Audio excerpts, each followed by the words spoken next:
7 એપ્રિલે રાજ્યની ખાનગી હોસ્પિટલ્સમાં પ્રધાનમંત્રી જન આરોગ્ય યોજના હેઠળ હૃદયરોગની સારવાર નહીં થાય.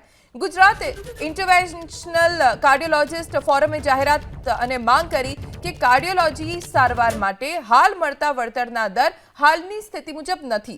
છેલ્લા દાયકા દરમિયાન સારવાર ખર્ચ સતત વધ્યો પરંતુ પેકેજના દરમાં વધારો નથી થયો, જેને લઈ પ્રધાનમંત્રી જન આરોગ્ય યોજના હેઠળ ઇન્ટરવેન્શનલ કાર્ડિયોલોજી સેવા આપવી મુશ્કેલ બની રહી છે. એટલું જ નહીં, કાર્ડિયોથોરાસિક અને વેસ્ક્યુલર સર્જરીની ફરજિયાત હાજરીનો નિયમ પણ અવાસ્તવિક અને અવ્યવહારુ છે.